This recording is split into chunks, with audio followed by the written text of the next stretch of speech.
everybody, Ellie here for WhoCulture, and we're already on episode 3 of the new season of Doctor Who. How exciting is this? And not only is it episode 3, this was the grand return of Stephen Moffat. Without further ado, let's get straight into the ups and downs for Boom.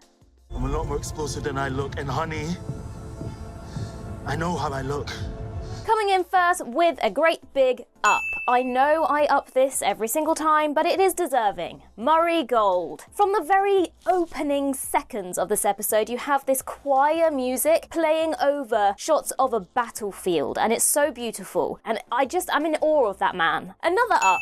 Varada Sethu is in this episode. Obviously, we knew she'd been cast as the companion or an additional companion for season 2, but we did not know she was going to be in this episode. And I think that they did a really good job of keeping that secret. I definitely didn't see any leaks that she was going to be in Boom. And I think that added to the intrigue of the character, to the excitement, to the surprise. I think it worked very, very well. And I think she was very, very good in the episode as well. She carried her scenes very well, especially with that kind of romantic element that maybe felt a little bit out of place, but we'll get to that a little bit later. And speaking of people appearing in this episode, although this one we probably could have guessed, another up, Susan Twist. There she is again. But the reason I'm upping it is because I think this is so far my favourite appearance. My favourite Susan Twist character is this one here, the AI. She kind of reminded me of a cross between The Wire and Miss Finnegan from Smith & Jones. That kind of calmness actually makes these characters seem more menacing and scary than something that's shouting and yelling and very noisy. I think the kind of calm repetitiveness makes this character seem even more menacing. And we now have the Doctor finally see this character's face. So I'm wondering what that's going to mean. Obviously, that didn't happen right at the beginning, but hopefully this is showing some sort of progression in this mystery. So when we do get to the title sequence, obviously, there is Stephen Moffat's name. This is a very significant moment for existing Doctor Who fans. Obviously, Stephen Moffat was the showrunner after Russell T Davies stepped away from Series 5, and then his final episode was the 2017 Christmas special, Twice Upon a Time. But he is back to Doctor Who, and not only is he back as a writer for this episode, you might have also noticed he's credited here as an executive producer as well. I'm just so happy to see Stephen Moffat return. I love Moffat's episodes, as you will gather from the number of ups I give it. And one of the reasons that I love particularly this Stephen Moffat episode, take another up.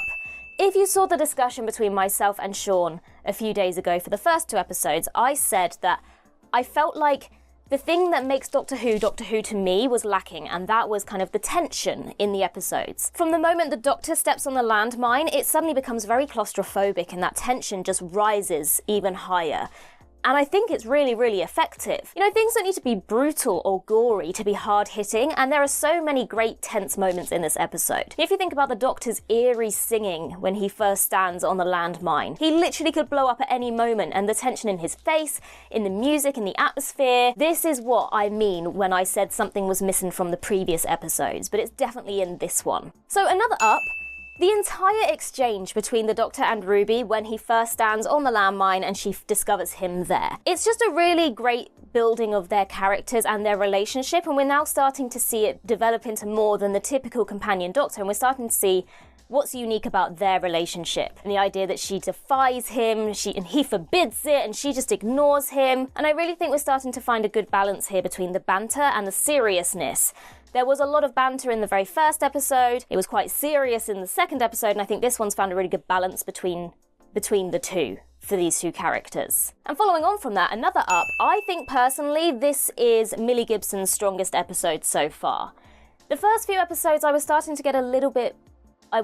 find the kind of typical fear or questioning or quite honestly overacting in certain situations to be a little bit meh. I wasn't really connecting with the character. I think having the assertiveness shown in this episode made me respect the character more, and I think Millie did a really great job as Ruby in this episode. So sticking with Ruby for a moment, another up. The moment of realization that she is on another planet was a really nice moment. It just added a moment of quiet, I guess, amongst the intensity of the rest of the situation. It's really important to have these moments that just kind of break up the tension of the rest of the drama going on, and it also allowed a moment for the Doctor to start kind of piecing together what's happening here, to start to get that realization of of the situation they're in. And I think that it was a really, really good scene. And following on from that, let's take another up for the use of the volume in this episode. And we had discussed this before, having used the kind of, instead of using a green screen, they're using these volume stages where there's basically these LED screens that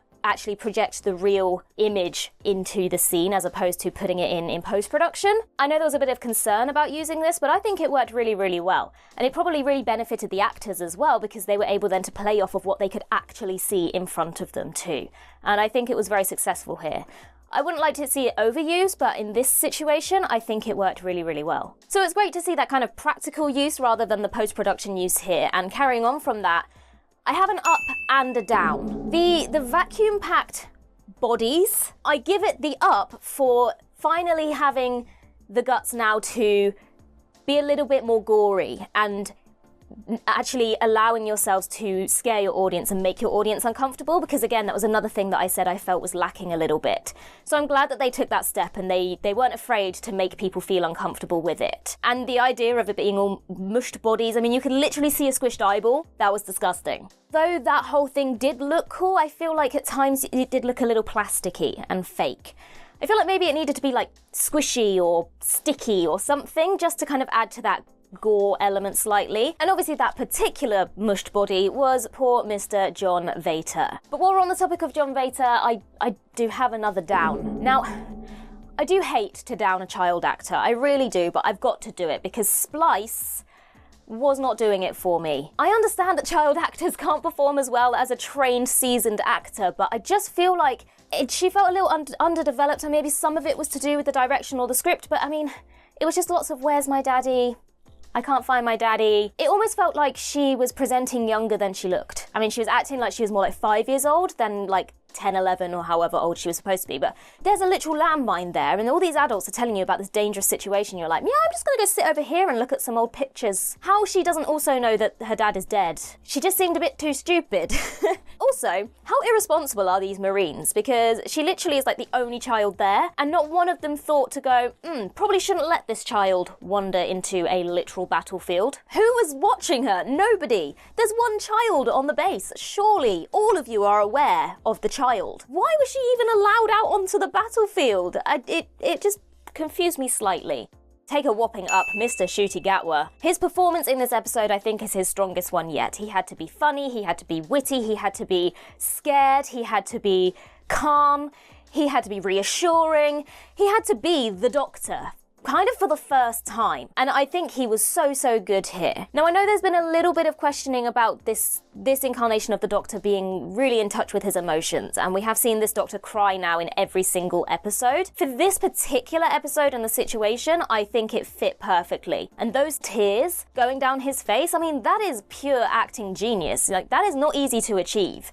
That was very good. From the moment that Ncuti Gatwa's casting was announced, a lot of people were like, well, he'll definitely be able to do the witty and the funny based on his performance in Sex Education, but will he be able to handle the darker and more serious elements of the character? And I think if this episode has proven anything, it's proven that he absolutely is capable of carrying those darker moments as well as the wittier ones as well. He's the perfect combination of what the Doctor should be. And following on from that, take another up. There are some wonderful Doctor speeches in this episode. I will shatter this silly little battlefield into dust. I mean, the delivery was brilliant. There's just some really strong speeches in here. And some people might say, oh, there's too many speeches, but I think there was the perfect amount of speeches here. And again, it gave the Doctor so many of those defining moments that just prove how Ncuti is so great as the Doctor, and he just really going, I am the Doctor, because look, I can deliver one hell of a great speech. So a lot of this can come down to one thing, and that is Stephen Moffat. So I'm going to give Stephen Moffat a few ups here. So the first up for Stephen Moffat goes to that dialogue. The witty dialogue is back.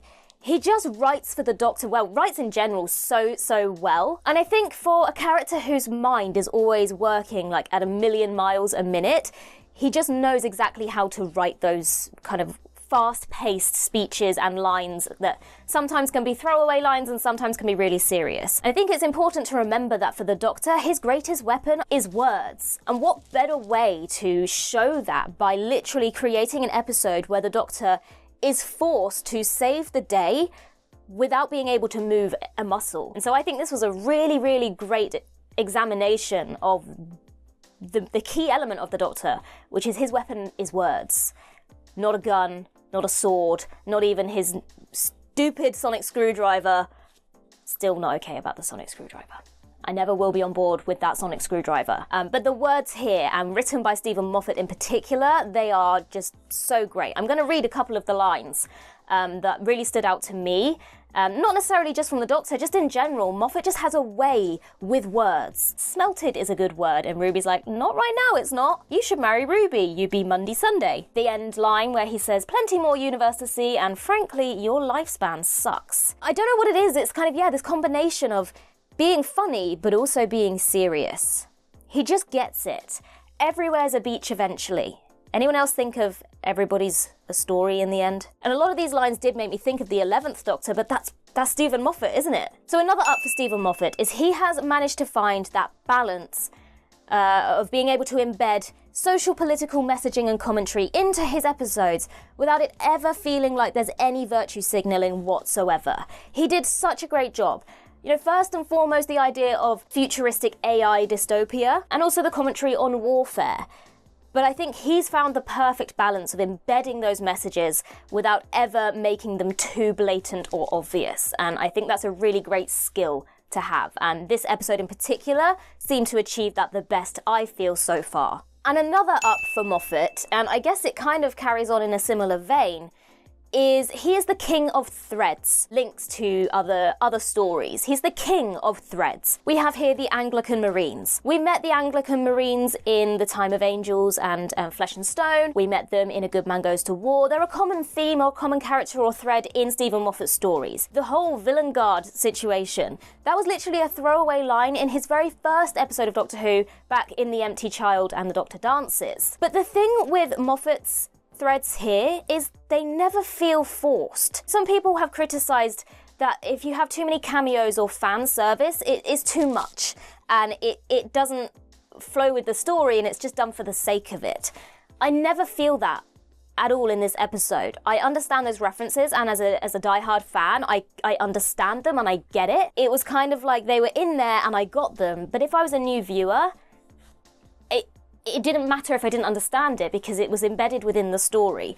But it kind of then offers that fan service without being too obvious that it's fan service. So I think he's really, really, really clever at managing to continue those threads without them feeling like they're forced.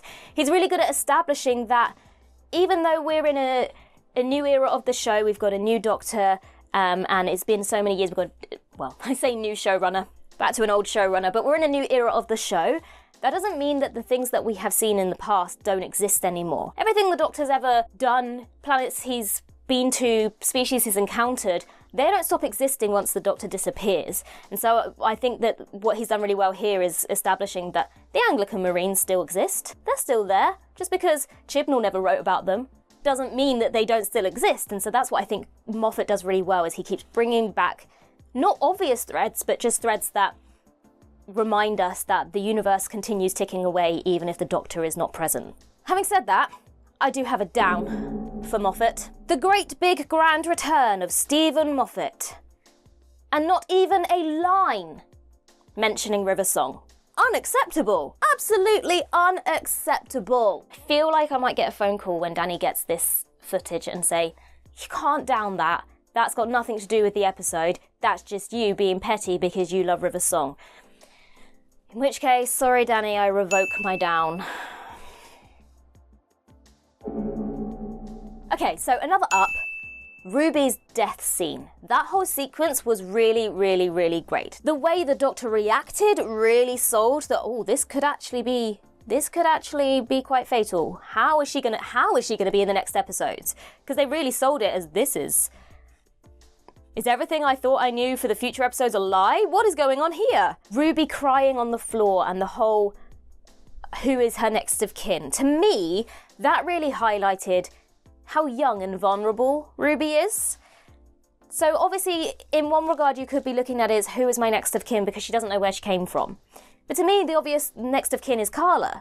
Just because she doesn't know who her biological parents are, that doesn't mean your next of kin doesn't have to be your biological parents. So I was a little bit confused at first thinking, well, her next of kin is Carla. Then I thought to myself, is this showing a real vulnerable side of Ruby and highlighting her age by not her going, who's my next of kin because I don't know who to say, but by going, who's my next of kin, as in, I don't even know what that means. Whether it was the other, I don't really know, but to me, it just really highlighted, oh, she is a young girl, and she's been thrown into this battlefield, thrown into this crazy world of the Doctor, and this is the moment where she's really kind of realising this is not all fun and games.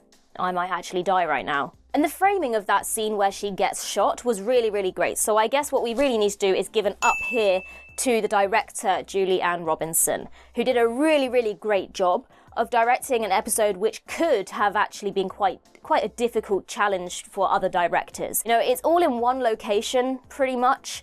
It's quite a small location. It can feel quite claustrophobic.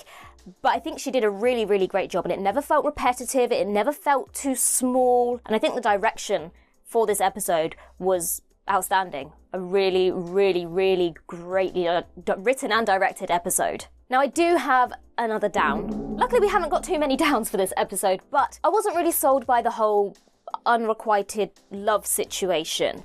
I felt like there's a time and a place, and this was neither the time nor the place for this kind of situation. I also just feel like it wasn't established that well necessarily, so I was a little bit like, I just wasn't invested in it. What I will say, credit for the shock value of Kanto just blowing up and disappearing, because I did not see that coming. In fact, I was literally writing down, do we really, is now the time to stop and have a love confession? And then as I was writing it, he blew up and I was like, whoa, okay, never mind. Varada Sethu did do a really good job of selling the emotion after that happened and the kind of the devastation in her face. So again, credit to her, but I just, in general, didn't really feel like the whole love situation worked for me necessarily. So another up for the episode is they're actually fighting no one. They're fighting an algorithm. There's no species in the mud. There's no one in the fog.